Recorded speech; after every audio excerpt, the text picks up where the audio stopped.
Aloha, everybody. I am a couple of minutes early today. Think I am getting this thing figured out, which is a good thing. I am hoping everybody is doing well today. I thought we would talk a little bit today about how to navigate when you have a boatload of challenges. And how do you still kind of do your day, right? Do either you keep trading or you're going to work or what have you. How do you navigate that literally? And I also recently talked about how it's so important for us to kind of do a check-in internally for ourselves as much as we can. And that I thought we would do again today because it seemed to be of success. When we did the last time, everybody seemed to like it. So yeah, that's what my topic was going to be. In case the people who are here don't have a request, but if you have a request, please put that in right away. So that I can, speak on that topic instead. But I just wanted to speak about, like, what do you do when you've been triggered or you have others, either you have monetary challenges or you have emotional challenges or you have a breakup or you have, caretaking that's overwhelming, like life stuff, right? It could be your trading is a disaster. It could be your personal life is a disaster. It could be your work, focus, inability to focus. Maybe it's sleep. Maybe it's health issues. Like all of these are things that we all really potentially can struggle with. And I just wanted to talk a little bit about like how to literally go through that. My hair is very knotty right now, so I'm sorry I keep putting my hands through it, but I have like all these knots because I had the windows open in the car. Hi, Shane. I'm so glad you're here. Good to have you here. Shane, tell me if you have anything you want spoken to today. Hey, Kim, can't wait to see you Thursday. I watched Sliding Doors and Jomo. It's such an incredible concept. I'm so glad, OSB. So good, so good. I can't wait to talk to you guys on Thursdays as well. I'm very fortunate to have some wonderful people in my group coaching for traders. And we're coming together this Thursday. I won't say who is in there. I'll let them self-identify. But I am very much somebody who talks about Jomo. And if you guys don't know, it's so interesting because my screen tells me there's just one person here. But yeah, obviously there is two people here. So it's funny that it doesn't show somebody. I think it showed you, Shane, but I don't know if it shows you, OSB. Maybe you're hidden or something. Who the heck knows? I'm still figuring this thing out. But the concept of Jomo, guys. Hey, Jasmine. Yeah, it still shows one person. I'm so glad you're here, Jasmine. It's so funny. It usually tells me how many people are here, but it must be locked in on just one because obviously there's more than one person here. But that's okay. It doesn't matter. It really doesn't. What matters is that you guys are here and that you're going to get the value. So, all right. If you guys are open to tweeting this out or putting it out there that, we're doing this now so we can get more people here so that it benefits more people if possible. Jomo, I wanted to just talk about Jomo. Let me just get my chat box. It's not showing. Hold on. Why is that not showing?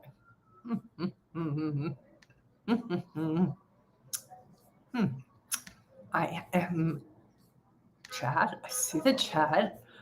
I've been having trouble with Jomo. Shane, let me understand what you mean by that when you say you've been having trouble. What does that mean? You're having trouble in what way? Just so I have a sense. I think I just made myself larger. I don't know if that helps. If that doesn't help, tell me, guys. But here's the idea of Jomo, guys, for those who don't know what it is. It's the joy of missing out. And exactly, Jasmine, exactly. And the movie that speaks to this. That's one of the best at, kind of putting in front of us how there's the joy of missing out, is a movie called Sliding Doors. And this movie basically trying to come up with examples. Okay, Shane, understood.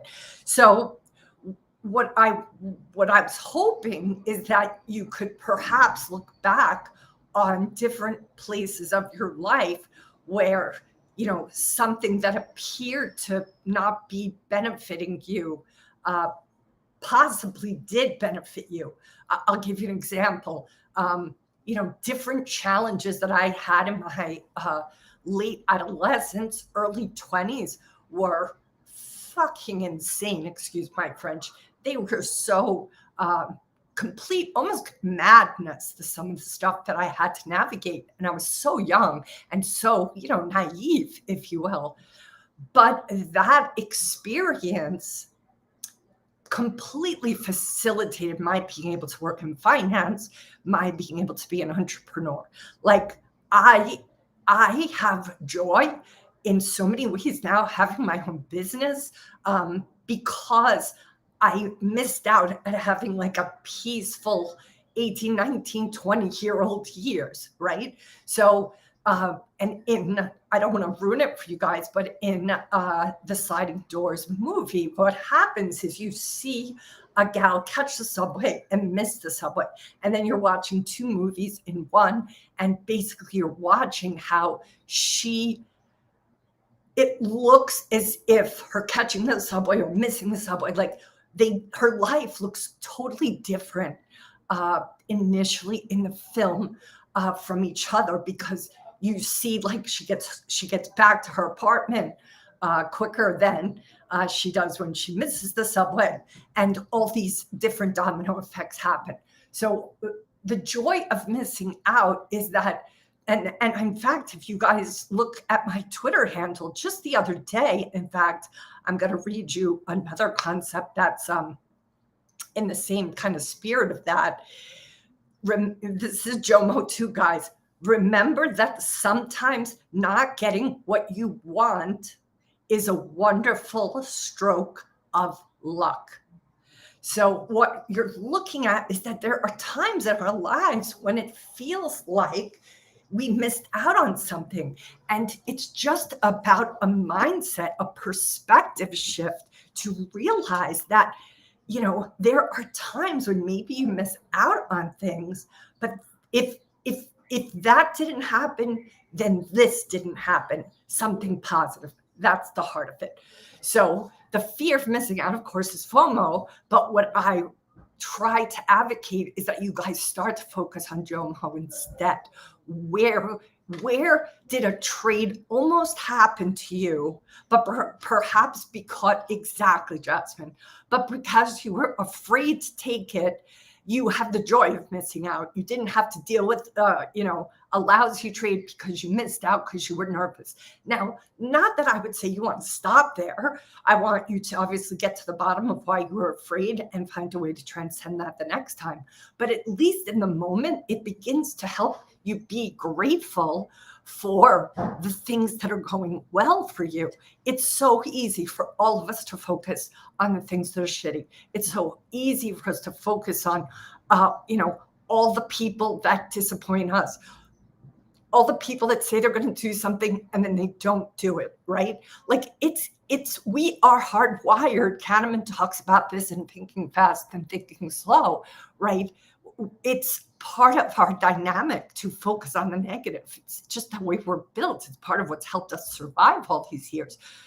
And you guys don't want to just fall into a default setting. You do want to start to train your brain to pay attention to those things that are actually benefiting you. So, for example, what I was saying, like we can all think about people that are in our life that say they're going to do something and they don't follow through. But how often do you focus on the people that you have in your life that do follow through? How often do you focus on the trades that you took that you could have been afraid, but you weren't? How often do you catch yourself doing things right? How often do you catch yourself doing things well? How often at the end of the day, before you fall asleep, do you let your focus and your mind concentrate on all the magic that happened to you that day? That person who looked like they were going to blow through the red light suddenly woke up from their, inappropriate phone viewing and saw the light. We have a tendency to remember all the things that are negative that happened to us.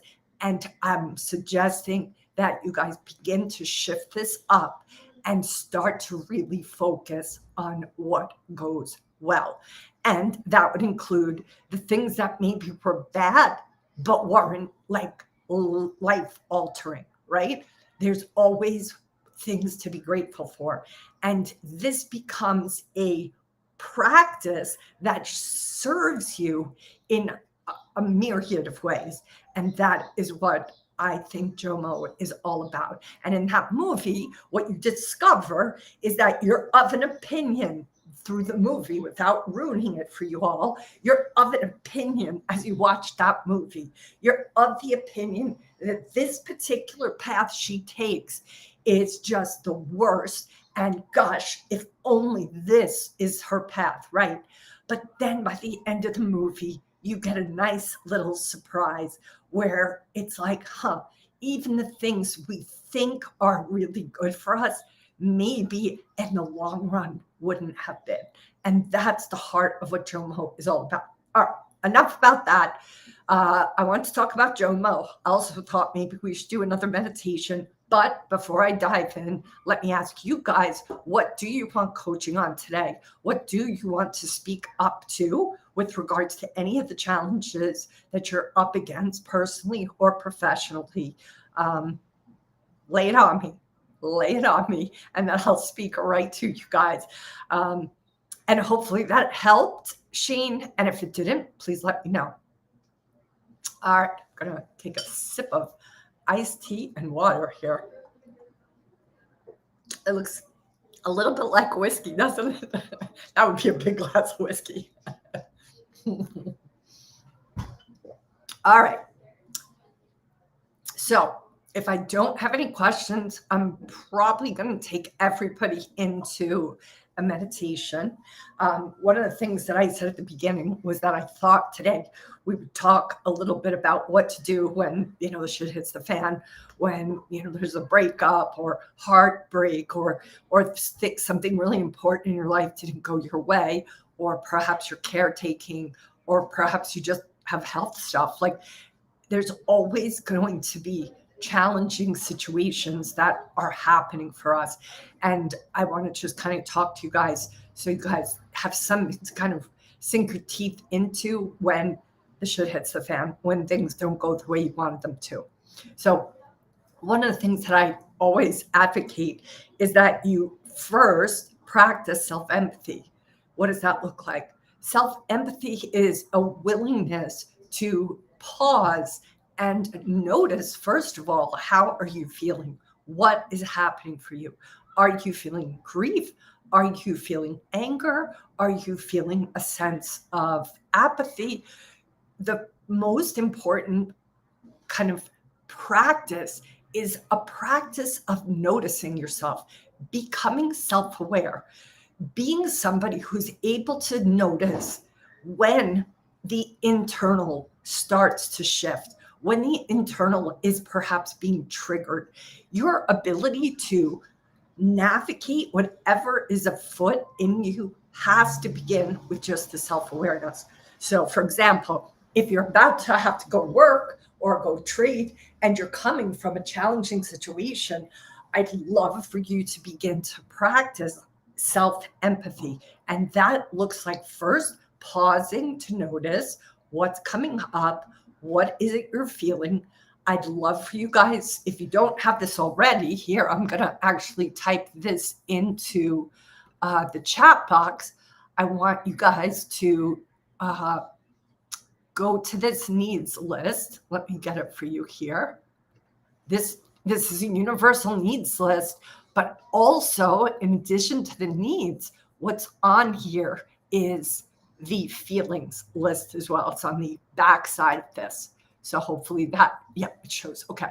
So if you want a needs or feelings list, sign up right there, guys.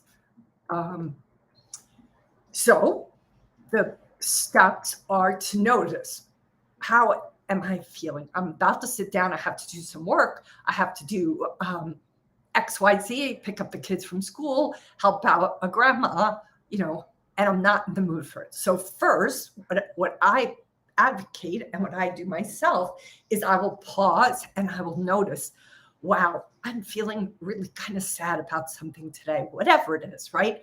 Maybe you're mad one day, maybe you're apathetic, maybe you're frustrated. Like whatever you're feeling, it's just what is. Don't make it wrong, don't judge it, just let the feeling surface.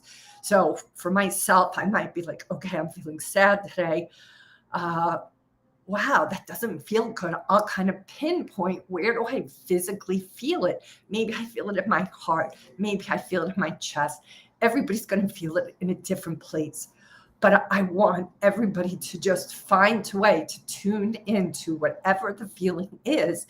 And then when you have that identified, even if it's just for a minute, even if it's just for 30 seconds, I want you to be with the feeling. I want you to allow the feeling to move through you.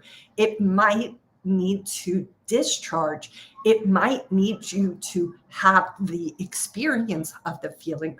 And what usually happens is, as soon as we give it spaciousness and we stop resisting, it will move through us.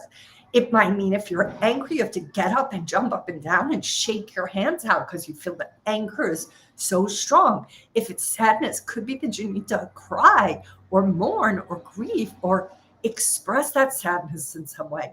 Whatever it is, you want to tune into what that emotion needs to do, what those feelings need to do. Maybe apathy, it's just a sense of being really present to the stuckness that you feel. The key is that when you tune into these feelings, that facilitates them being felt, and therefore you being able to not be as on the leash of them. So that is my first recommendation. If you have any kind of situation where you have to show up, but you have other feelings going on for you and you don't know that you can, this is how you can. You will feel your feelings for a period of time. Maybe it's just a few minutes. Maybe it's going to be only a few minutes because you have a commitment someplace else, but then you'll need to come back to this emotion or feeling later that night when you do have the time, the privacy, the space to do it. All right, Shane here says, I was having a great month so far, but I don't know what happened today. I had a rough red day and I couldn't recover from. Then my thoughts totally shifted into negativity. Shane, it happens. I'm sorry that happened to you today. And I think it's also just the dynamic of trading. I think there's times when trading just goes pear-shaped. Sometimes it's because you're not following your patterns. Sometimes it's just because you're wrong. Sometimes the market just does something completely unexpected. Sometimes it's just bad luck. So that is going to happen. That is going to happen. And when it happens, Shane, here's the thing. If you feel you're kind of being caught up in a riptide, right? We've talked about this in the past. That is a riptide experience, right? If you have a riptide moment and you couldn't recover from it, then you've got to prepare yourself for what likely will be this incoming collection of negativity, right? As soon as any of us get triggered, it's so easy to go down into the downward spiral. I'm never going to learn this stuff. I'm a terrible trader. What the fuck is wrong with me? I don't know what I'm doing. This is so frustrating. It always happens to me. You hear, it's so available and easy for me to say because it happens to me too. So I want you to hear that language and I want you to catch it, because that is when shit happens, when bad stuff happens, when painful stuff happens. Our inner critics, our inner gremlins have a tendency to get lit up. They're bam, right on the scene to make us feel even worse about whatever's going on. The key is to notice, oh, some crap has gone down. I'm going to likely start hearing my gremlin any moment. That's you becoming conscious to that's talk in your head, which is shit talking, right? That is not the truth. And it's really hard to remember that when all of the system is on red alert. But that is a practice that all of us want to practice as often as possible before the shit hits the fan, because it's so much harder when everything's going to hell in a handbasket. So you want to practice this in so many ways before the heat comes, before the riptide comes. If you never practice what to do in a riptide, it's probably not the place you want to learn is being caught in a real one. The same is true for when we are not preparing ourselves for this kind of, what's the word, perseverance that you're going to need to show when you have a large drawdown or you have something happened that you just couldn't recover from. The investigation, Shane, into what happened today can't happen right now because you're still triggered. The key now would be for you to find a way to tune into yourself, notice what you're feeling. Maybe you're feeling anger. Maybe you're feeling grief. Maybe you're feeling rage. I would much rather you spend some time just getting connected to what the feelings are, where the feelings are right now, Shane. Let yourself be in them, because that will help them dissipate, and it will also interrupt the negative cycle that clearly you're kicked down into. I don't know, Shane, if you saw my tweet about the Dan Harris talk. He did a TED talk recently. Ted Harris is the creator of 10% Happier, which is a meditation app that I advocate everybody sign up for. It's free, but they have $100 for the year, $99 for full access, and it's worth its weight in gold. He is the author also of 10% Happier, which talks about meditation for fidgety skeptics. That's how he self-describes himself, as a fidgety skeptic. And he talks at length about how it's so easy for all of us to treat ourselves like a jerk, especially when shit's hitting the fan. And I really think that talk might serve you, Shane. So maybe watch it after we finish up here today. All right, Jasmine, you've had a question there for a while. Thanks for your patience. Jasmine says, when I break my trading rules, I feel frustrated on myself at times because I know what cycle I am putting myself into. Understandable. It is your frustration is not going to not be there. The key is the intensity. Most of us are always going to have some sort of reaction, but I would say, Jasmine, the key is, how do you begin to lower the volume on how frustrated you are. Let's say on a scale of 1 to 10, 10 is the most frustrated you could ever be, and 1 is just like a little fly that's kind of annoying. What level of frustration do you have when you do break your trading rules? If you're able to tell me that, that'd be great.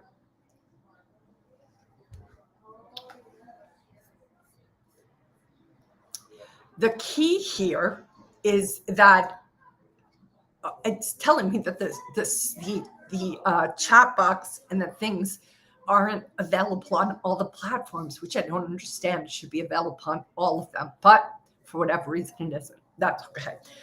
So Jasmine, I want you to look at like how that frustration unfolds for you. Oh, it definitely used to be a 10, but now you've been working on it, you've lowered it to a 7. Good job. That's phenomenal. 3-point decrease is phenomenal. So well done. I hope the Taming Your Gremlin book, if you haven't read it, Jasmine, that might be a good book for yourself. Because when you break your trading rules, if you feel ashamed of that, it's going to put you down again into the downward spiral. And what I want you, when you're in the downward spiral, you're in judgment.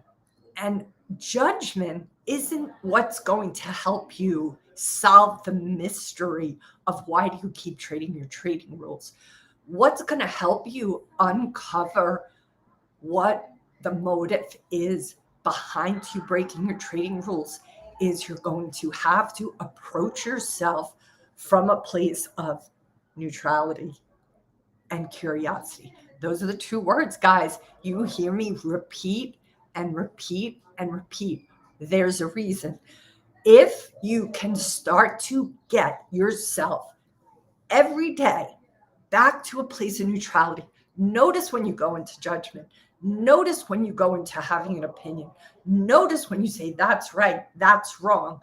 Notice these moments with neutrality, with curiosity, because if you begin to look at the times you break your trading rules, Jasmine, from the standpoint of, I wonder what's going on for me. I wonder what emotions are driving me to do this. I wonder what might be going on behind the scenes that maybe I don't want to look at. All right, Jasmine says I've really been working on that part with balancing my perspective. That's great. I'm really glad that you are. But it sounds like part of what possibly is keeping that cycle going is the judgment that you bring to yourself for having it. And this is normal too. We all are incredibly hard on ourselves. We're all coming from a place of judging others and ourselves. But if we want it to dissipate, we have to notice the frequency of our self-judgment and just begin, either it's Taming Your Gremlin, reading that book to understand exactly how to lose yourself from those inner gremlins, inner saboteurs, or it's at least noticing, oh, look at that. Isn't that fascinating? I've done X, I've done Y. When you come from this place of, isn't that fascinating? Again, you're stepping into neutrality. So the little perfectionist definitely still lives inside of me. So that perfectionist, Jasmine, I suspect is a gremlin. That's a gremlin tells you you have to do every single thing perfect, or fill in the blank. If you know what that or is and you're comfortable sharing, put it in the chat box, because that tells me that there's a story your gremlin is telling you. And that gremlin's name is likely Little Perfectionist. And that gremlin gets kicked up significantly when you are following your own rules. And then that judgment comes up, and likely that gremlin and you make the fundamental sense of yourself wrong and make you feel bad about yourself and make you feel like you'll be experiencing self-judgment. This is what happens. Shame, absolutely. When our gremlins want or demand, they don't even want, they demand us to be perfect, and we fall short of perfection, the first place they're going to take us usually is to a place of feeling shamed and ashamed of ourselves. And that is just such a dangerous, dangerous place the gremlins take us, because when that happens, we lose our connection with ourselves. And that is the only relationship we can't live without. We can live without a lot of things with relationships. You know, you could live without a husband or a wife. You could live without kids. You could live without family. But you can never, ever, ever live successfully. And I mean success in all its kaleidoscope of colors, just from a sense of equanimity, from a place of happiness, a sense of ease. If you don't have self-love, it's going to be super costly. And if you are making yourself wrong all the time, and or your gremlins are, it's going to be really easy for shame to be the first place we drop into as soon as we make a mistake. And look, I'm not an advocate of making the same mistake over and over again, but until you can come from a place of making a mistake and not self-flagellating and beating the crap out of yourself, you're going to have way more costs than you should. And I don't want you to have costs. And I know the way through this is to begin to accept your humanity. You're going to be fallible for the entire journey you are on this planet because you're human. You're not a robot. And even robots make mistakes, as we're all seeing right now with AI. I put it into AI the other day. I was looking for a couple of trader quotes, and I'm telling you guys, he told me 3 different traders had the same quote. So it's not so perfect. And yet, we are like, oh, well, it's still in beta or it's still whatever, right? When do we say that about ourselves? When do we say, hey, I'm just learning this, and I am needing to give a little bit more empathy to myself? You're so welcome, Jasmine. I hope it helps. So yeah, I would say if you haven't read Taming Your Gremlin, might be worth reading, might be worth doing those exercises. Also, I spoke last week about a new book. I haven't started reading it yet, but it's gotten great reviews. And that book is called Never Enough. I'm going to get a picture of it for it so you guys can see the picture. And I really hope maybe, Jasmine, that might be worth reading for yourself, because it speaks to this cultural, the achievement culture that we all grew up in, right? Everybody's got their own version of it, but here's the book. Sorry, it's backwards. Never Enough. And the subtitle is When Achievement Culture Becomes Toxic and What We Can Do About It. Good. I'm glad you're going to check them both out. I think the concept of never enough is been triggered by the culture's obsession with productivity, which I really believe comes out of the Industrial Revolution. Prior to factories, we were operating in a different kind of rhythm, right, with sunrise and sunset. But as we start to move into the Industrial Revolution, and there were factories, and they needed to have these machines working 24/7, it sort of trickled down, this obsession with productivity, to the point now where it's really unhealthy. And I think Never Enough is just a great book for all of us to just get that we are living in an achievement culture that mostly is unhealthy for us.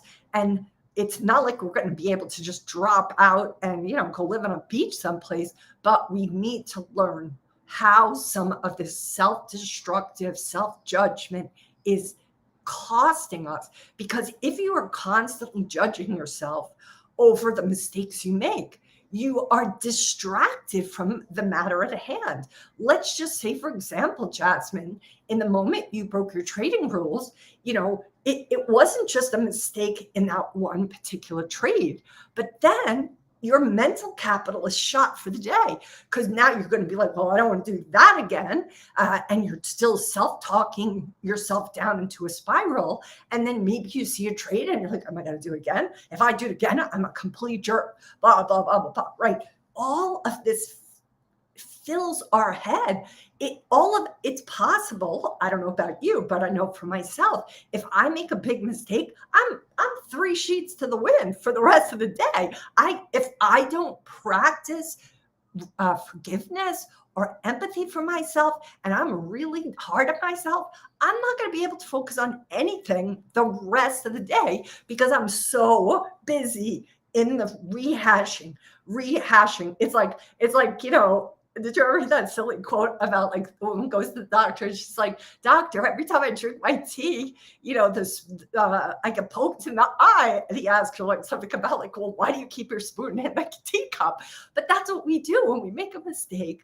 We just keep it's like, it hurts when I do this. Well, let's stop doing this. But we just keep poking. We're like, I shouldn't have done that. I shouldn't have done that. Like, what good is that doing any of us? That was you today, Shane. Okay.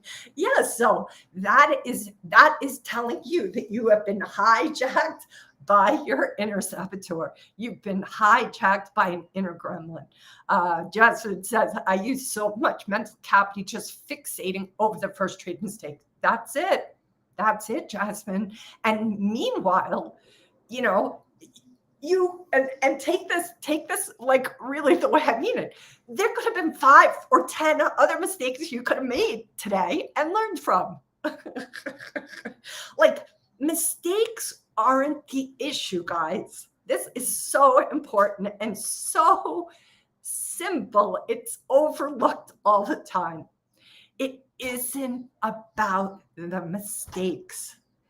It's about learning from the mistakes. But instead of learning from the mistakes, we, all of us, me included, have a tendency to want to focus on our assholeness. It's like, no, that's not a good place to put our energy or our focus. We want to put our focus on, what did I miss? How come I broke a trading rule? How, Shane, you want to get curious after a day like today? Like, what went wrong? Not making yourself wrong, but what logistically went wrong? Was it your pattern? Was it you misreading the market? Was there a wild card that came in out of left field that you just didn't see coming? Your ability to get to the bottom of this mistake, both of you, was completely sabotaged by that inner gremlin who just wanted to keep banging you over the head for something that's like there's nothing you can do about it, right? And I get that maybe you don't want to do it again, but you don't want to do it again mostly because you feel so awful when you make mistakes. So what if you stop feeling awful for mistakes? Then you potentially can get into harmony with mistakes. Then you can potentially learn from these mistakes. Then you can potentially grow from these mistakes. But you are not going to be able to do that, guys, if you beat the living daylights out of yourself. So knock it off. I know it's hard. It's hard to do. But if you guys start to build a deep relationship with yourself, if you begin to talk to yourself as you would a kid, you will find that you have a whole level, extra level of capacity, a whole extra level of capacity to get curious, to solve the mistakes from happening again. But the resistance, this is what happens. We go into so much resistance to our fallibility, to our humanity. Like, you're never going to not be human. Shane, nor you, Jasmine, and anybody else listening to me. I'm never going to not be human. I am going to fuck up the rest of my life in a plethora of ways. It's okay. It's okay. And I will not fuck up in a plethora of ways. Both will happen. Both will continue to happen in both of you and everybody else. Because anybody that's human, if we have some aliens walking around, maybe they're perfect. I bet they're not. So, what's today's lesson? Learn how to notice your mistakes with less judgment. Even if you're going to have some judgment because you're human too, and you can't eradicate yourself completely from judgment, probably, although I work hard on it every day, best I can. I'm going to still be judging because I think it's just part of being human. But perhaps at least begin with lowering the volume, right? Maybe instead of now 7, Jasmine, you take it to 6, right? Shane, I don't know how intense your self-criticism was today. I suspect it also was a high number. What if you bring it down a volume or 2? And the next time you make a mistake, Shane, and the next time you make a mistake, Jasmine, what if you remember this conversation and be like, oh, Christmas, I'm about to beat the living daylights out of myself. let me try to have some compassion. Let me try to turn up the volume on curiosity. Let me find a way to see my humanity and not make it wrong, but actually embrace it and say even to yourself, good job. You did the best you could. You want to do better next time. So you're going to start to look around at what variables triggered you to make that mistake or to do it the way you did it. All right, good. I'm glad you're going to remember this conversation, Jasmine. Very, very glad. All right. Let me know if there are any other questions. Okay, so Shane said, I thought I was past these drawdown days, but today showed me some lessons on how to recognize it sooner. That is the joy. You have just secured some joy, Shane, over a really hard day. Well done. Now, here's the thing, Shane. Drawdowns are part of being a trader. You are going to probably never be past drawdowns. I can recognize that you might be talking a specific amount. It could be that you have want to hold yourself to not having a certain level of a drawdown, but that is not something that you can just say, I just don't want to have these big drawdowns. You have to put boundaries in place to protect you, because you can't protect yourself in the heat of the battle.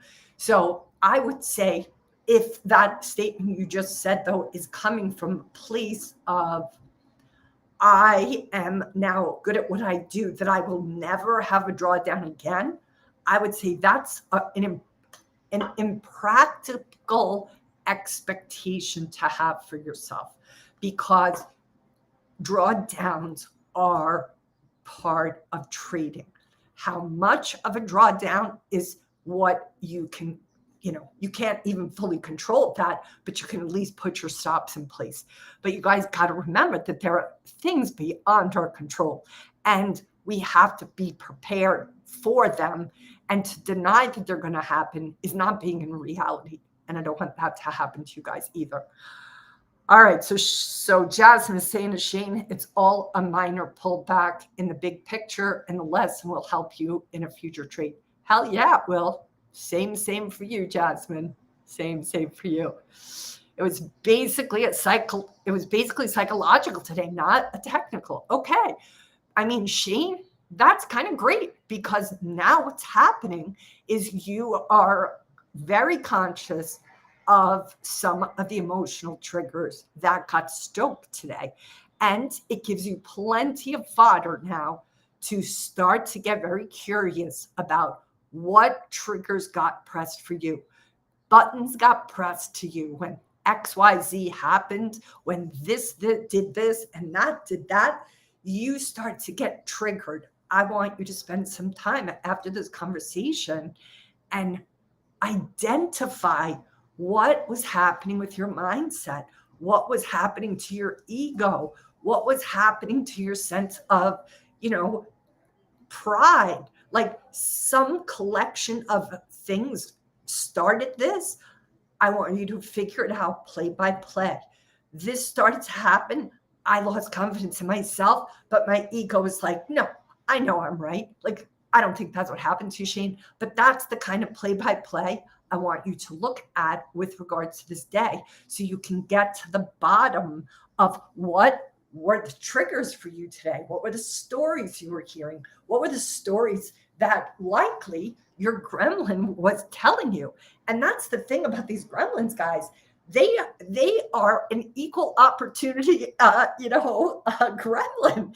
They see us coming in the front door, and they have a story there. And if we try to slide out the back door that anybody's seeing, they're out there too. So they're going to make you wrong, coming and going. Why you here? You shouldn't be here. You better get out of here. As soon as you walk out the door, the gremlin will say, why are you out here? You should have stayed in there. Are you a coward? Why wouldn't you have stayed? Like, you are never going to win with the gremlin. No matter what you do, they're going to make you wrong. And it's like true gaslighting. That's why it's so important, guys, to get very clear on what the gremlin stories are. When you were in the trade, what was the gremlin saying, Shane, and you too, Jasmine? And as soon as you came out of it, realized, oh, I did this, I did that wrong, I did blah, blah, blah.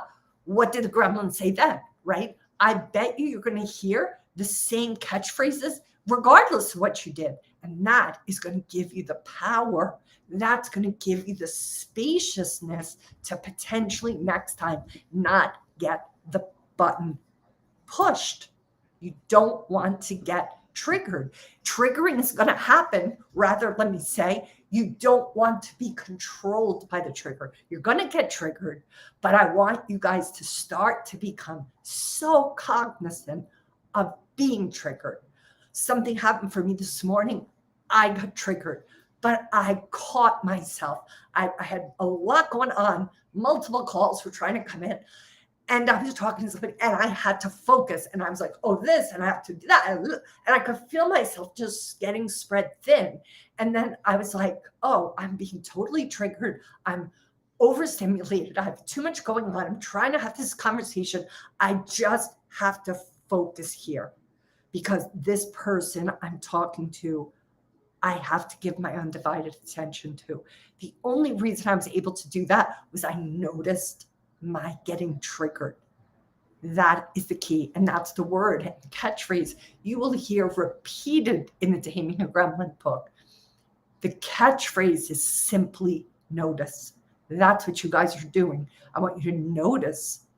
And that begins to open up what is afoot, what is happening, what's behind the scenes, what's the invisible driver, the invisible motive. Don't judge the motive. Could be greed. Don't judge it. Just go, isn't that fascinating?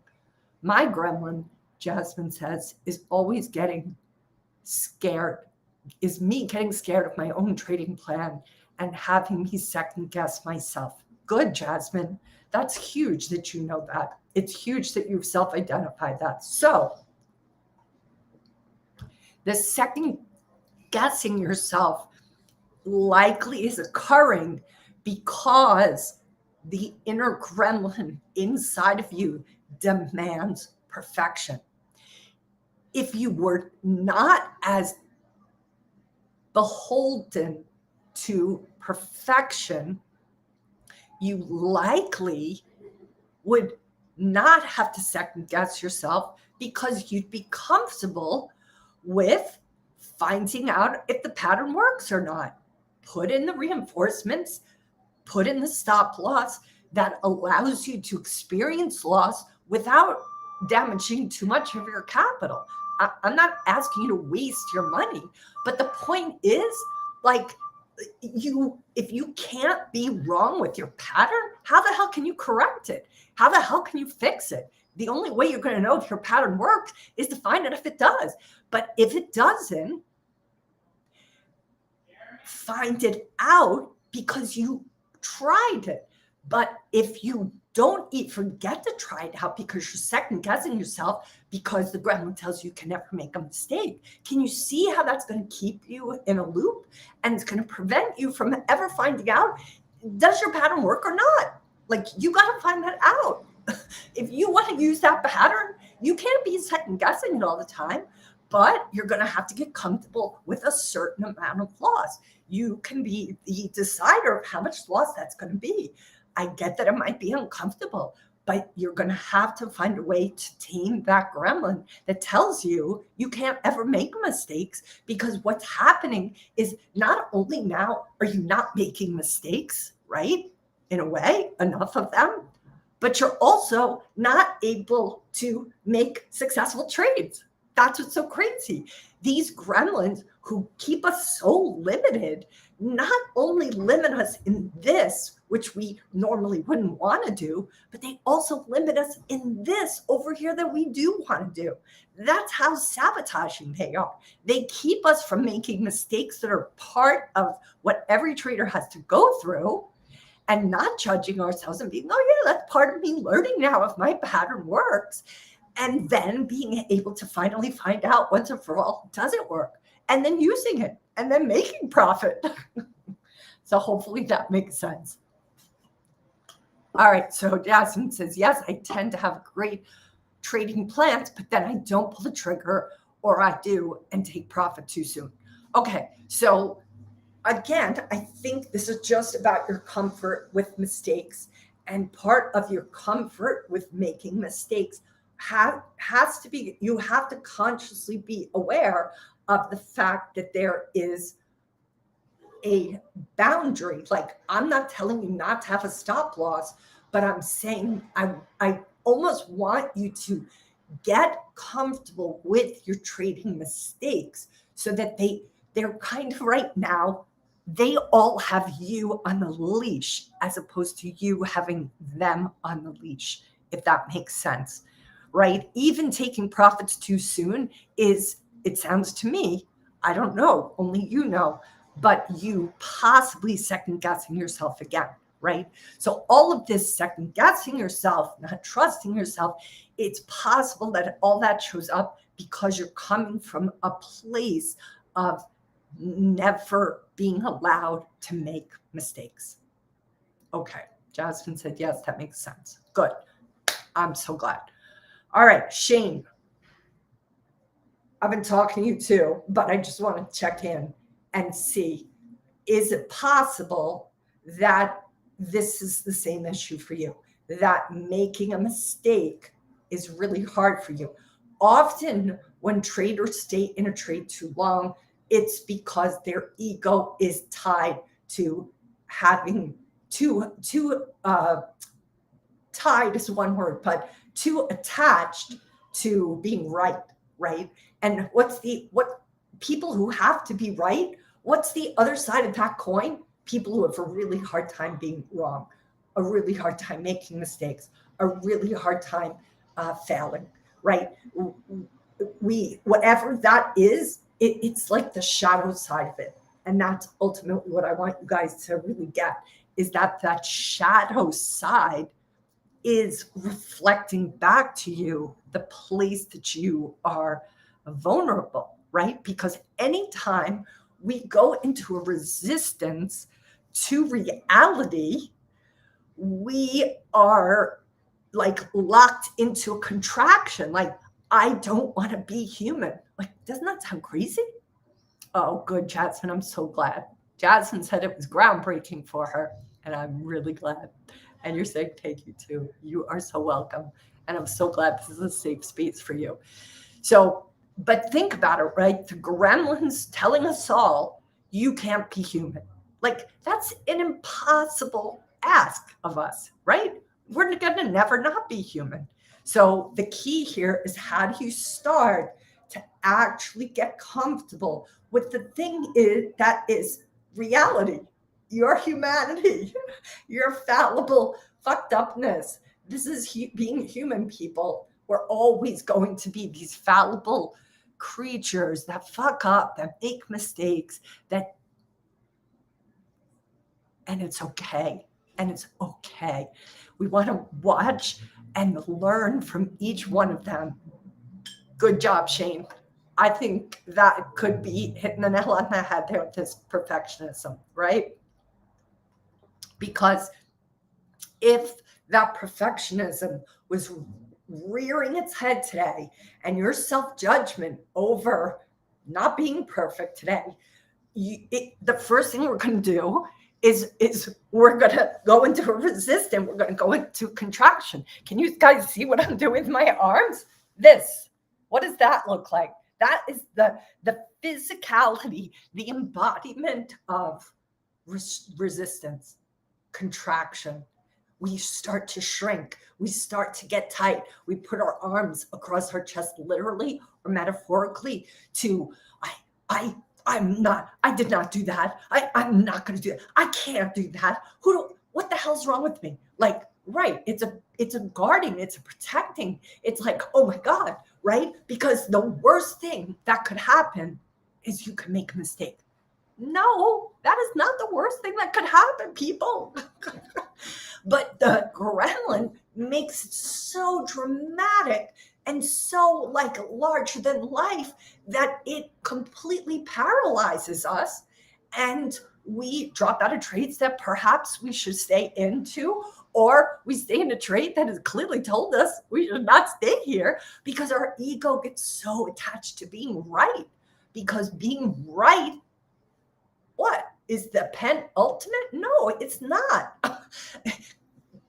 Staying in trading another day to trade is the penultimate. Every time. It isn't about the wins. It isn't about the losses by themselves. It's about living to trade another day. That's the key. But if you can't get comfortable with what reality is, which is you are human, you're always going to be fallible. I get that you guys don't want to make a ton of mistakes, but how you respond to the mistakes you make, what you say to yourself when you make a mistake, that is what you can start to transform. And I promise you, when you start to meet your mistakes with self-empathy, when you start to meet your mistakes with a sense of compassion, with a sense of understanding, guys, think about how much easier it will be to change. If you are like trying to have somebody follow you and they're standing tightly bound, they're not going to move. If you guys want to move, you're going to have to accept the reality of your humanity. And once you do, you're going to see a lot of things about yourself that aren't great or perfect or, the way you want them to be. But there are reasons you are the way you are. And I want you to start to meet all of those reasons with curiosity and neutrality, because when you do, you will have what you need to transform them, to change those mistakes, to change the behavior, to change the stories. But if you're locked in self-judgment, that's going to take up all your bandwidth. And I don't want to see that happen, because you need your bandwidth to trade. You need your cognitive abilities to trade. You need oxygen. You need to be breathing. You need to not be in a contraction, shut down, arms across your chest. That is not a place where you're going to be able to see the big picture that's required as a trader. So I'll pause there, see if there's any other questions. Tell me how you're doing, Shane. Maybe that book, Never Enough, is good for you. I know you're going through the Gremlin book, but Never Enough, guys. That's the book. Never Enough. I'm trying to get it up here on my phone again. It's backwards, but anyway, Never Enough is the book.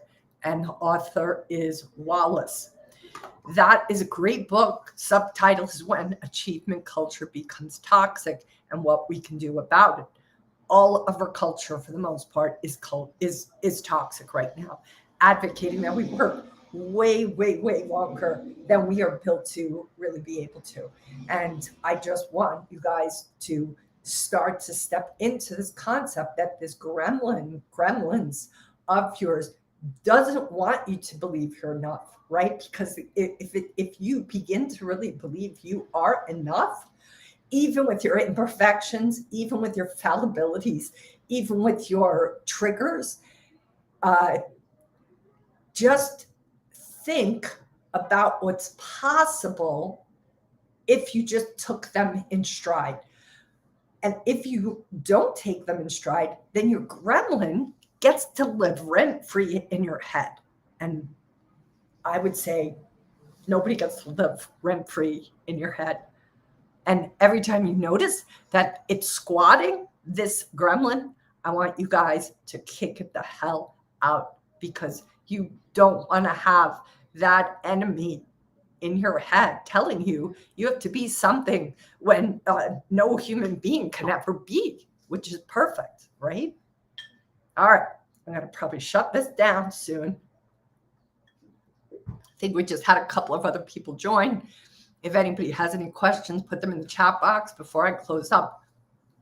Hopefully this was helpful. This is what happens when we come together, guys. You put some things out there, I speak on it, and that's what gives it the magic. So I couldn't do this without you. Thank you all for coming today. Thank you, Shane and Jasmine, for sharing what was coming up for you. Good. I'm glad this is striking you as true, Shane. That's really good. That's really good. Look, this is the battle, right? The battle is seeing it, right? I always enjoy the convo every time. Thank you. I'm so glad. Oh, hi, Benito. It's good to have you here. Kim wanted to say, going through the Gremlin book set me on a path that has transformed my trading. I'm up 15% this month after putting so much work towards identifying and facing my Gremlin. Benito, I am so proud of you. That is tremendous. 15% up is fan-freaking-tastic, brah. That is very cool. That is just a fabulous little indication of how costly, guys, your gremlins are. And I want you to not keep paying the cost. It's literally like having a hole in your trading account. The more these gremlins are left to speak whatever they want to you, until you guys really get clear on what they say to you, you are just completely at the mercy of their lies. Good job, Benito. Good job. I'm so glad. I'm so glad. Noticing them, guys, is the work. And that takes some time, it takes some effort. And especially as soon as you start reading that book or I start coaching somebody, let me tell you, those gremlins go into red alert. They become even more subtle, even more invisible. Mostly, anyway. I totally get that, but I get that. But you guys have no idea how often my client isn't even showing up for their session. It's their gremlin. My client's sitting there. My client's mouth is moving, but it's not my client talking. It's their gremlin talking. And I can spot it now because I've coached for 17 years. But I'm like, would you be willing to let me talk to my client again? Because you, Mr. Gremlin, I'm not here to coach. I'm not here to talk to. But that's how subtle they are, that there are people who could spend a whole hour not even talking with me because the gremlin is doing all the talking. And that's what I want you guys to start to notice, how much space they take up. Benito says, my trader index combined with the book has set you on a totally different trajectory.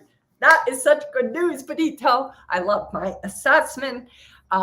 If you guys are interested in that assessment, you're good for me getting the word out there. This is called what is it called? I have it here. I'm just looking it up here. I think it's called the Trader. Let me just get it up for you guys and I'll put it in the thing. TraderPositioningIndex.com. That's if you guys are interested in my assessment that Benito's talking about, which I hope you are because it's phenomenal. Honestly, I've never seen anything like it.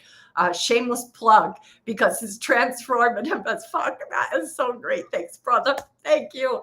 So here is the Trader Positioning Index. I would strongly recommend if you guys are struggling with your gremlins, you might want to consider this. It's going to give you 2 sessions with me to actually unpack how and where you undervalue yourself, overvalue yourself, and also help you see how strong is your self-criticism, how strong is that negative sense of self.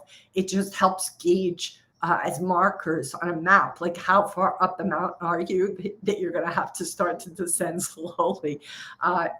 It's a beautiful plug. Thank you, Benito. But boy, am I happy for you. That is incredible to hear those results for you. And I know that you wanted to succeed at trading for a while, and I'm just so glad that it's happening for you, brother. So happy. And thank you. I'll take the plug anytime you feel like giving me one. Thank you for it so much.